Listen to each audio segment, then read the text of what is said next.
Bonjour à tous, bienvenue dans la suite d'une vidéo que j'ai sortie il y a quand même un bon moment et qui vous a, à ce qui paraît, plu. Je sais pas si c'est français, mais bon. Donc, ça fait quand même un bon moment que je fais des vidéos depuis l'autre vidéo. Et il y a des choses qui se sont améliorées, comme par exemple le son ou alors la manière de faire des vidéos. Je voulais revenir sur ça pour vous faire une amélioration du mode d'emploi de mes vidéos. Je fais ça en improvisation, donc si jamais j'hésite, c'est normal. Déjà là j'hésite, donc c'est mal barré. Bon, on passe. On passe. Bien. Finalement, je pense que ça ne va pas être très compliqué puisque je vais faire ça par ordre d'étape, c'est-à-dire de ce que je fais en premier jusqu'à ce que je fais en dernier. Donc déjà, il faut trouver un thème. Par exemple, pour une vidéo qui vous a énormément plu, la vidéo dans le cinéma, il me fallait un thème pour une vidéo dans un cinéma. J'allais pas faire un rappographie dans un cinéma puisque le rappographie ça parle de musique et donc le cinéma n'est pas un endroit où on peut voir des concerts. Ou alors peut-être, mais dans ce cas c'est un peu bizarre. Et donc il faut trouver des thèmes pour toutes les vidéos. Ça peut être n'importe quel thème, un truc qui te pour s'amuser, un truc intéressant, mais surtout un truc qui plaît aux gens. Alors, en ce moment sur YouTube, c'est pas difficile de trouver des trucs qui plaisent aux gens puisque les vidéos Je mange bleu pendant 24 heures font des millions de vues. Mais quand on parle de cinéma, il faut trouver des thèmes sur le cinéma très intéressants. Par exemple, sur ce cahier, je suis en train d'écrire une vidéo sur comment on fait un film. Et donc là, c'est là qu'arrive une des parties les plus importantes, la recherche. Pour ça, je vais donc sur Instagram en tapant le thème de la vidéo. Là, c'est comment faire un film. Donc, pour cette vidéo, là, j'ai un peu plus de chance puisque beaucoup d'autres vidéastes l'ont fait avant moi. J'ai plus qu'à regarder la vidéo, à résumer tout ça et à le faire à ma manière. Mais pour les autres vidéos, je vais sur internet et je regarde. Je vais souvent sur Wikipédia, comme par exemple pour les rapographies. Je tape tout simplement le nom de l'artiste et je regarde toute son histoire. Voilà. Mais si c'est par exemple sur l'histoire des Oscars, je vais sur Wikipédia et sur d'autres sites. Par exemple, sur la vidéo sur les artistes qui dénoncent le racisme, je ne suis pas allé sur Wikipédia. Je suis allé sur un autre site qui vient me proposer 8 chansons qui dénoncent les bavures policières. Et aussi, je rajoute mes connaissances. Puisque Michael Jackson, c'est moi qui a découvert qu'il dénonce les bavures policières. Voilà, une fois qu'on a le thème et qu'on a fini l'écriture, il suffit juste de résumer tout ça.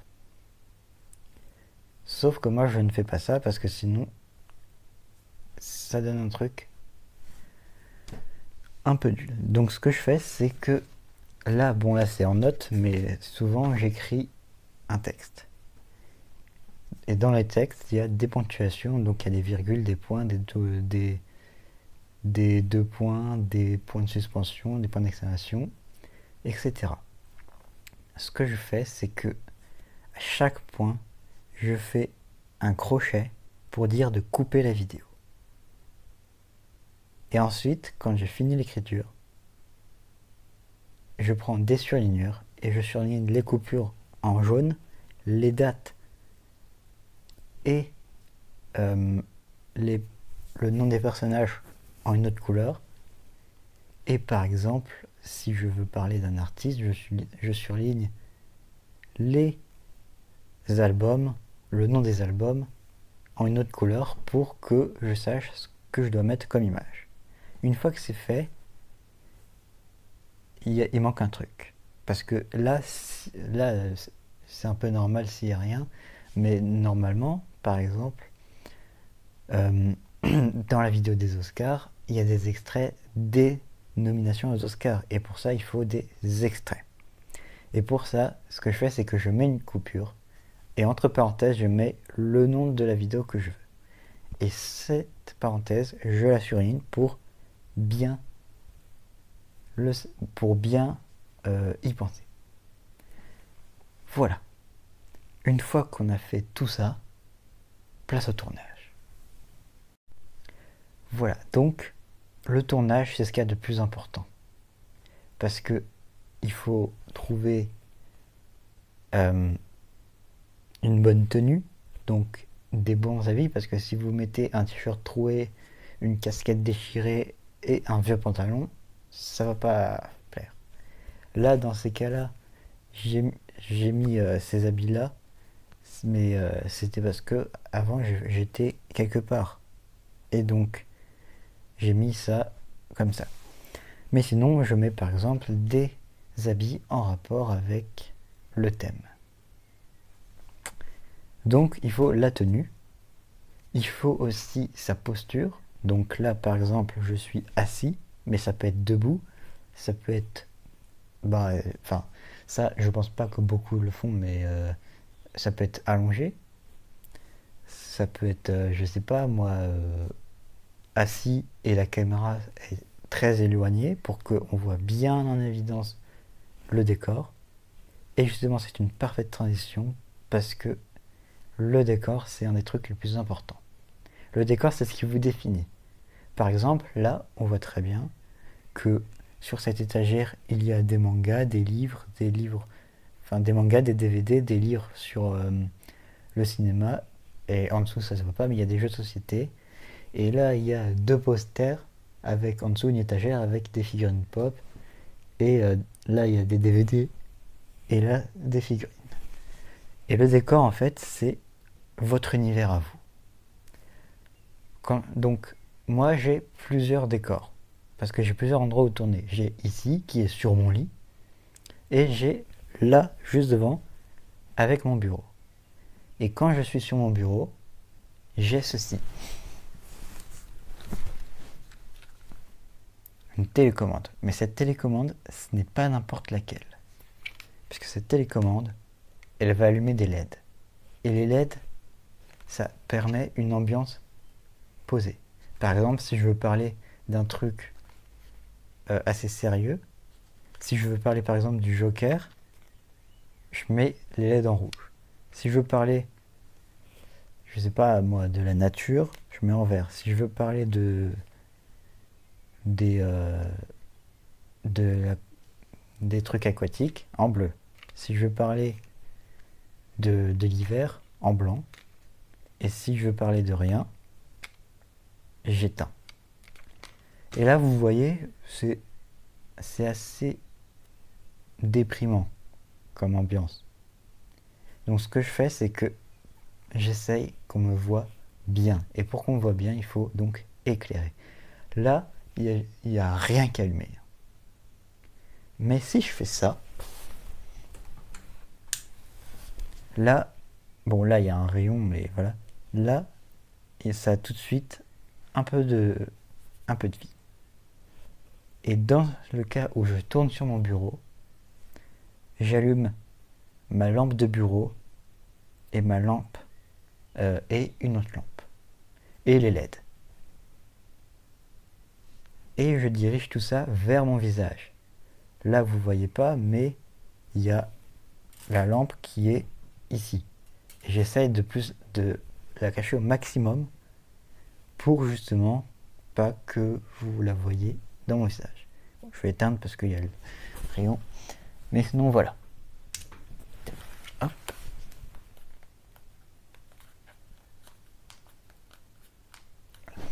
Bon, ensuite, une fois qu'on a tout ça, il faut du matériel. Avant, j'en avais pas beaucoup, j'avais juste mon téléphone et le pied, et bien sûr mes documents. Et là, j'en ai beaucoup plus, puisque j'ai mon ordinateur, mon téléphone, le pied et cette merveille. Et cette merveille, ça change tout. C'est un micro-cravate.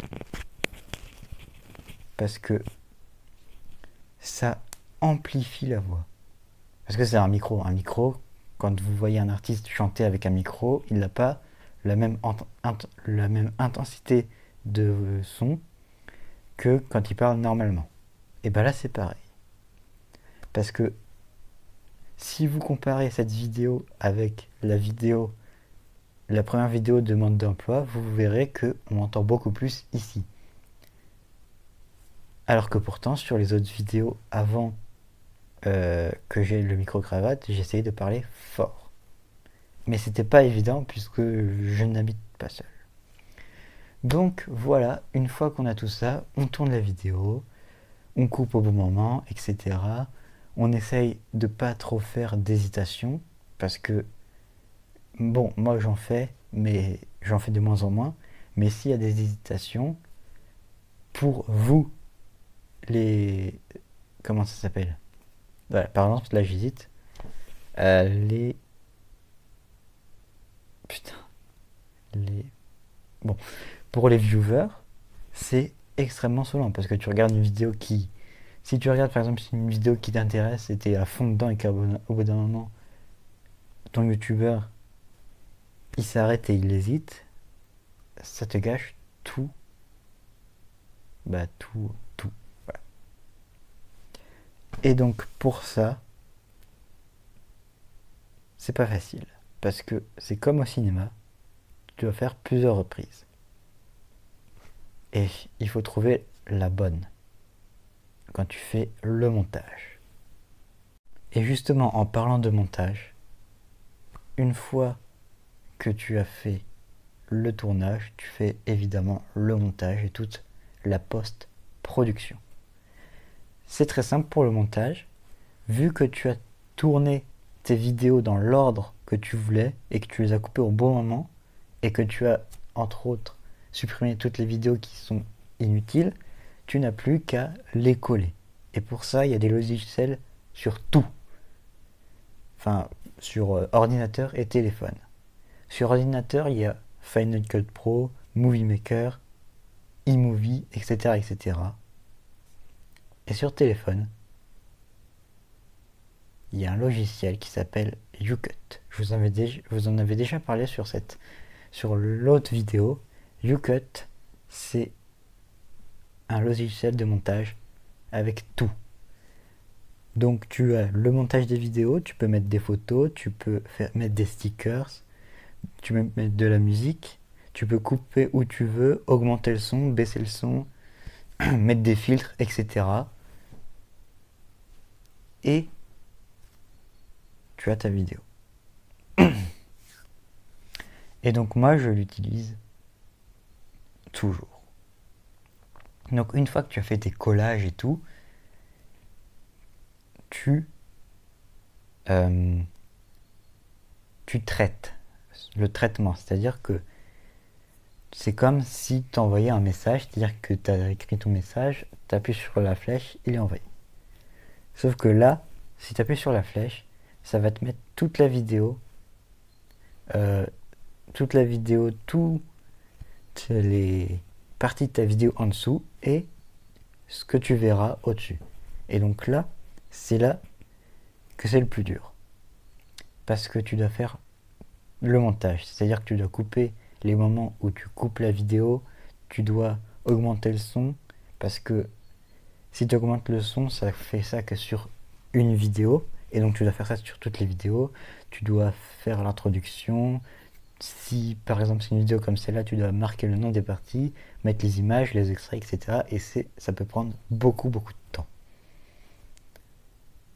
Surtout que il y a des fois sur YouCut, il y a un problème, c'est que quand tu colles une image, bah ça tombe une autre. Je sais pas pourquoi, mais ça t'en met une autre. Tu veux mettre Mickey, ça te met Yoshi. Voilà. Et donc tu dois vérifier que tout est bon. Et une fois que tout est bon, tu passes à la miniature. La miniature, c'est très simple. Soit tu te prends en photo en faisant une pause qui va avec le thème, parce que si tu fais ça, donc si tu fais ça sur ta vidéo et que tu parles de cinéma, ça va pas. Donc, tu essaies de trouver une posture qui va avec le thème. Une fois que tu as ça, soit tu laisses comme c'est-à-dire que on voit le décor. Excuse-moi. On voit le décor sur la miniature, soit tu fais du découpage. C'est-à-dire que tu sélectionnes le contour de ton corps et ça sélectionne que ton corps et pas le fond. Et là, dans ce cas, tu rajoutes un fond, par exemple un fond vert, bleu, rouge, jaune, violet, marron, cacadois, je sais pas, un truc comme ça. Une fois que tu as ça, tu fais pareil et tu vas chercher si tu parles d'un truc, tu prends les éléments tu télécharges des images des éléments de ta vidéo et tu les colles avec toi. Et après, tu peux mettre un titre, etc. Mais ça, c'est pas possible. C'est pas obligé. Et moi, par exemple, j'en mets pas beaucoup des titres. Il n'y a que dans les rapographies que je fais ça. Et une fois que tu as ça, t'as plus qu'à la poster. Et là, la mise en ligne, c'est vraiment un des trucs les plus énervants. Le plus énervant, c'est le montage. Ça peut être le tournage parce que si tu n'as plus de place sur ton appareil, ça coupe et du coup tu sais plus où tu en es. Enfin, à part si tu as de bonne mémoire, ce qui n'est pas mon cas. Donc, pour la mise en ligne, donc tu vas dans ta galerie parce que tu as sauvegardé ta vidéo finale. Ensuite, tu partages sur YouTube, tu mets le titre, tu peux le mettre en majuscule, en minuscule, j'ai déjà vu ça, etc. Ensuite, tu mets la description, ce qui est un des trucs les plus chiants dans la mise en ligne, parce que c'est un peu long d'écrire la description. Tout ça pour dire voici ma nouvelle vidéo, etc. Du coup, moi, ce que je fais, c'est que mes descriptions, elles sont petites, ou souvent, je n'en mets pas. Une fois que tu as ça, une fois que tu as en dessous, tu mets soit ta vidéo en public, c'est-à-dire que tout le monde peut la voir, soit en non répertorié, c'est-à-dire que ceux qui ont le lien peuvent la voir, soit en privé, c'est-à-dire qu'il n'y a que toi qui peux la voir, et à ceux que tu la montres, mais toi, ou soit en programmé. C'est-à-dire que si tu la mets par exemple le 17 janvier 2030, tu la mets le 17 janvier 2030 à, je sais pas, 10h. Et elle se postera le 17 janvier 2030 à 10h. Une fois que tu as ça, tu peux rajouter des tags, tu peux rajouter l'endroit où tu as tourné.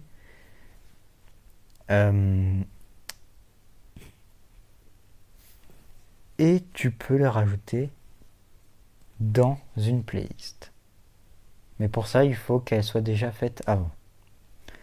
Une fois que tu as ça, tu la postes. Tu vas sur un truc qui s'appelle YouTube Studio. Tu cliques dessus et tu mets ta miniature. Une fois que c'est ça, une fois que tu as ça, c'est bon. Après, si tu fais ça sur téléphone, il y a un truc que tu peux pas faire sur l'ordi. C'est les fiches et l'écran de fin de vidéo. C'est-à-dire que par exemple, si je veux dire allez voir la vidéo qui se fait juste ici et là il y a le petit i qui fait ça, tu ne peux pas le faire. Il faut que tu fasses ça sur ordinateur, donc tu vas sur YouTube Studio sur ordinateur, tu mets toutes tes vidéos en fiches et tu mets pareil ton écran de fin avec par exemple ta chaîne YouTube et les 2 dernières vidéos que tu as sorties. Et après, ensuite, tu peux faire plus pour mettre par exemple la catégorie de ta vidéo pour qu'on la retrouve plus facilement. Tu peux mettre la date où tu l'as tourné, la langue, en quelle langue c'est, si c'est pour enfants ou non. Et après, c'est fini. Voilà. J'espère que cette petite leçon vous aura plu. Je pense qu'elle est beaucoup plus élaborée que la première, parce que la première, c'était mes débuts de vidéo, et donc j'étais pas encore assez bon. Mais là, je me suis amélioré. J'espère qu'elle vous aura plu. N'hésitez pas à me dire si vous voulez d'autres vidéos du genre, comme par exemple comment faire un film. J'avais fait plusieurs trucs comme ça, genre comment faire un film d'horreur, etc. Et sinon, on se retrouve bientôt. Ciao.